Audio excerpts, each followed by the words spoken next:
Hello student, দিদি ক্লাসরুমে তোমাদের সবাইকে স্বাগত।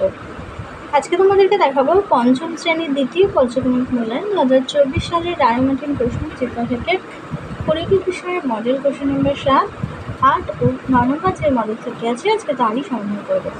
চলো এবার দেখে নিই। এক দাগে আছে সঠিক উত্তরের নির্বাচন করে দেখুন। একের এক দাগে আছে শুশুনিয়া পাহাড় অবস্থিত, উত্তর হবে বাঁকুড়া জেলায়। একের দুই দাগে আছে আনন্দমঠ উপন্যাসটি লিখেছেন বঙ্কিমচন্দ্র চট্টোপাধ্যায়। এরপরে আছে রুই, খরশোলা, মৃগেল, কাতলা মাছ প্রায় নিশ্চিহ্ন হওয়ার মতো, উত্তর হবে খরশোলা। এরপরে আছে এক কথায় উত্তর দাও। প্রথমেই আছে কে ভারতের সংবিধান বানিয়েছিলেন, উত্তর হবে বি.আর. আম্বেদকর, তবে ভীমরাও রামজি আম্বেদকর।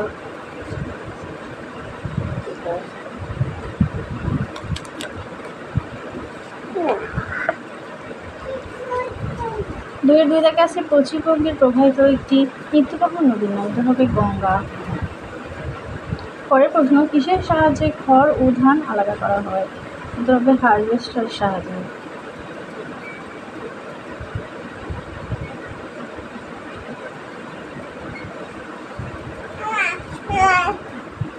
চলে যাই তিন দাগে। তিনের এক দাগে আছে মালদা জেলার মাঝখান দিয়ে বয়ে গেছে মহানন্দা নদী, এটি ঠিক তবে শুদ্ধ।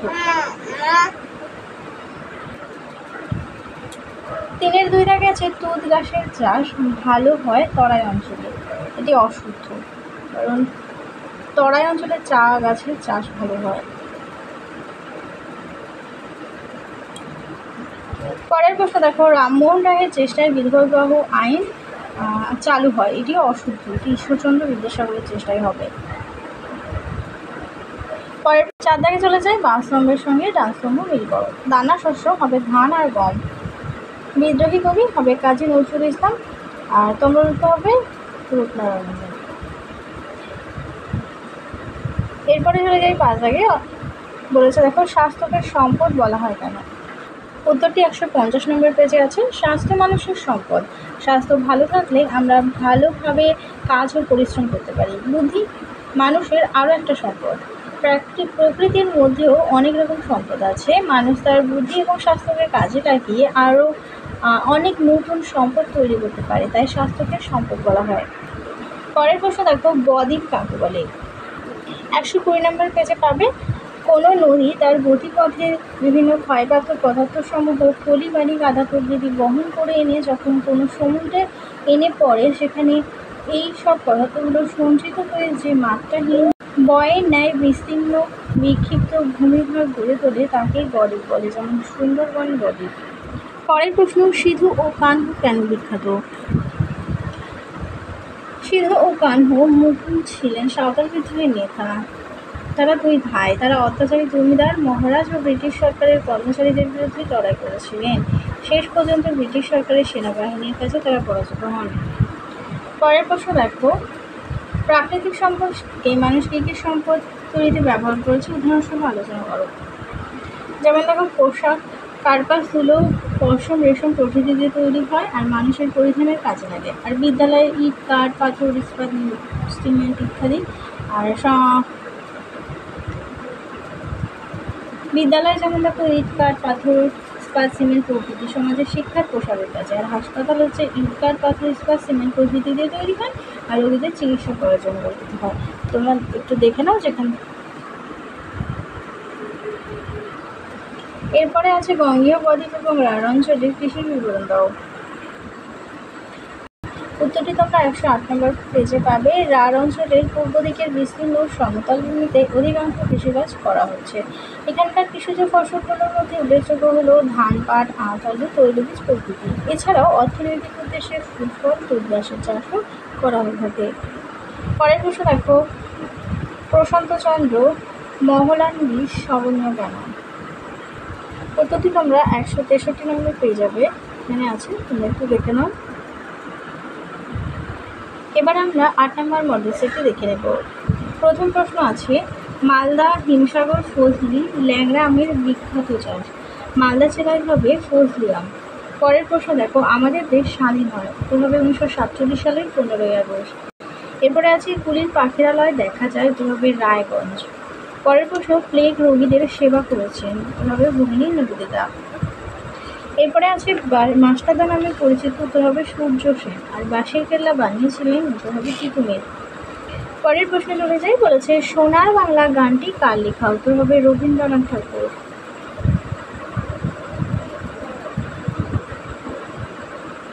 পরের প্রশ্ন দেখো, রয়্যাল বেঙ্গল টাইগার কোথায় দেখা যায়, উত্তর হবে সুন্দরবন। এরপরে আছে রয়্যাল বেঙ্গল টাইগার কোথায় দেখা যায়, উত্তর হবে সুন্দরবনে। কৃষ্ণনগর কিসের জন্য বিখ্যাত, উত্তর হবে মাটির পুতুল ও স্বর্গ। এরপর আছে কৃষ্ণনগর কিসের জন্য বিখ্যাত, হবে মাটির পুতুল ও স্বর কুড়িয়ার জন্য।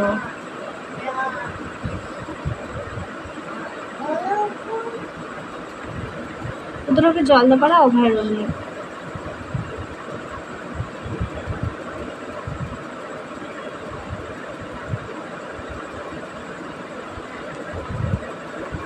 পরের প্রশ্ন দেখো, বঙ্গভঙ্গ কত সালে হয়, উত্তর হবে 1905। কাকে গান্ধীপুরি বলা হয়, উত্তর হবে মাতঙ্গিনী হাজরাকে।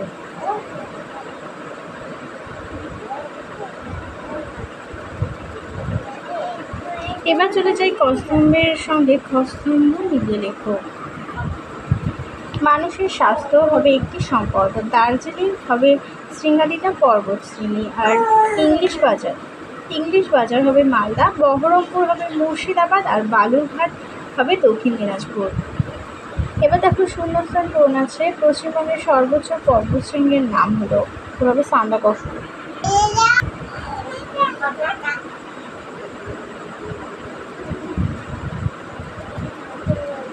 পরের প্রশ্ন, আগে কীটনাশক হিসেবে পাতা ব্যবহার হতো, উত্তর হবে নিম পাতা।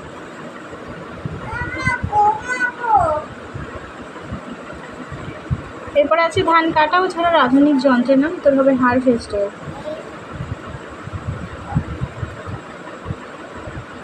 পরের প্রশ্ন, কেঁচো মাটির ড্যাশ উপাদান, উত্তর হবে সজীব জৈব।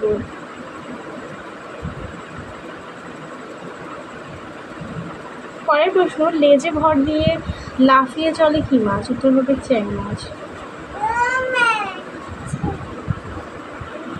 এবার চলে যাই 9 নম্বর মডেল সেটে। দেখো প্রথমে দিয়েছে পশ্চিমবঙ্গের মালভূমি অঞ্চলের অন্তর্ভুক্ত জেলাগুলোর নাম কি আর এখানকার মাটি কেমন।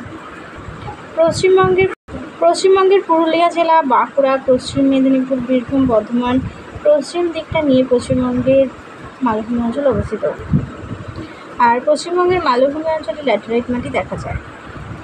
এরপরে আছে গঙ্গা নদীর উৎস থেকে মোহনা পর্যন্ত গতিপথ বর্ণনা করো। ভারতবর্ষের দীর্ঘতম এবং প্রধান নদী হলো গঙ্গা। গঙ্গা উত্তরাখণ্ডে হিমালয়ের গঙ্গোত্রী হিমবাহের গৌমুখ গুহা থেকে উৎপন্ন হয়ে উত্তরপ্রদেশ বিহারের মধ্য দিয়ে প্রভাবিত হওয়ার পর মুর্শিদাবাদের কাছ থেকে একটি শাখা পদ্মা নামে বাংলাদেশে প্রবেশ করেছে। অপর একটি শাখা ভাগীরথী হুগলি নামে পশ্চিমবঙ্গের মধ্যে দিয়ে বঙ্গোপসাগরে মিশেছে। উপনদী দেখো দামোদর, অজয়, যমুনা। আর শাখা নদী হচ্ছে ইচ্ছাবতী, জলঙ্গি, মাধবনা। পরের প্রশ্ন দেখো, সম্পদ বলতে কি বোঝো। এরপরে আছে সুন্দরবন অঞ্চলে কী কী গাছ জন্মায়, এখানকার গাছগুলোর বৈশিষ্ট্য কী। সুন্দরবন অঞ্চলে সুন্দরী, গরান, গেওয়া, গোলপাতা, কোগলা, হেতাল, বাইন ইত্যাদি উদ্ভিদ জন্মায়। আর এই উদ্ভিদের দেখো বৈশিষ্ট্য, ম্যানগ্রোভ উদ্ভিদের কাণ্ড রসালো প্রকৃতির হয়। এই জাতীয় উদ্ভিদের মূলগুলো খুব দীর্ঘ প্রসারিত হয়। ম্যানগ্রোভ উদ্ভিদের কেশমূল আর শ্বাসমূল দেখা যায়। এই উদ্ভিদগুলো চিরহরিত প্রকৃতির। আর ম্যানগ্রোভ উদ্ভিদের জরায়ু তন্তুগুলো দেখা যায়। পরের প্রশ্ন দেখো, সম্পদ বলতে কী বোঝো। মানবীয় সম্পদ কোনগুলো বলা হয়, উদাহরণ দাও। পরের প্রশ্ন দেখ উত্তরটি দেখো, সম্পদ বলতে সেই সমস্ত কিছুকেই বোঝায় যা মানুষের চাহিদা মেটায় ও মানুষের জীবনযাত্রার উন্নয়নে সহায়তা করে। এবার দেখো মানবীয় সম্পদ হলো মানুষের